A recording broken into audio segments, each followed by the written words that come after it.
Building the Galileo Shuttlecraft. Stardate 43470.8. In science fiction, some ships are meant to cross galaxies. Others are meant to get you from the Enterprise to the surface of an unknown world, preferably without exploding, disappearing, or being eaten by a rubber-suited creature waiting just beyond the soundstage rocks. Galileo Shuttlecraft is one of those ships. Small, boxy, practical, and somehow deeply elegant, it represents a different kind of Star Trek design. Not the grand sweeping lines of the Enterprise, but something more immediate. Something you should step into. Something with seats, panels, landing gear, and just enough room for a landing party to make a series of regrettable decisions.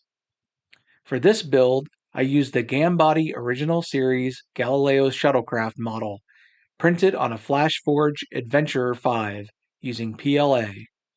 From there, the goal was not just to print a little ship, but to give it enough life that it felt like a real miniature, something that might have been sitting just off camera in 1967 waiting for its next assignment.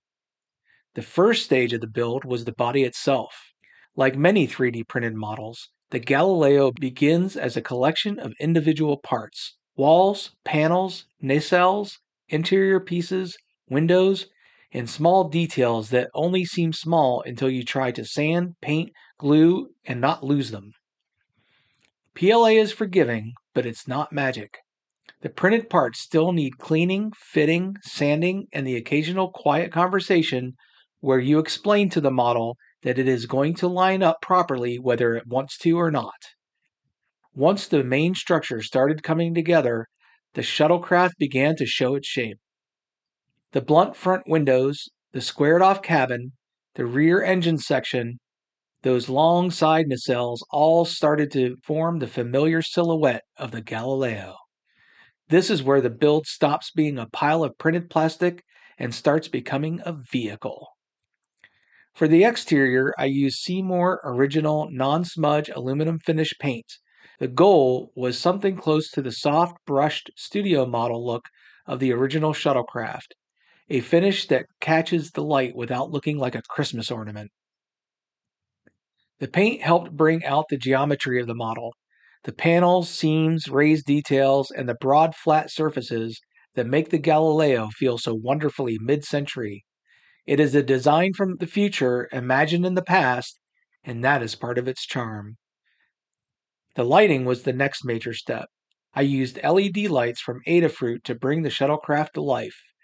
The rear engine grille, interior cabin, and front nacelles lighting all changed the model from a static display piece into something that feels powered, like it's waiting on the flight deck, systems running, crew aboard, ready to launch. There is something strange about adding lights to a model. Before the lights, you are looking at an object. After the lights, you are looking into a world. The interior became one of my favorite parts of this build. Seats, wall panels, control surfaces, with tiny touches of color, help sell the illusion. You don't need every detail to be perfect, and gods know this one ain't. You just need enough of them to convince the eye that there is a real space inside. And once the cabin lights come on, the whole thing changes. The open door gives the shuttlecraft a sense of scale. The blue-white glow from the inside makes it feel occupied. The rear lights give it power. The decals give it identity. NCC 1701/7, USS Enterprise, Galileo. Those markings are what complete the transformation.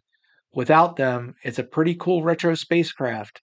With them, it becomes part of Star Trek's visual language. It becomes a ship with a history.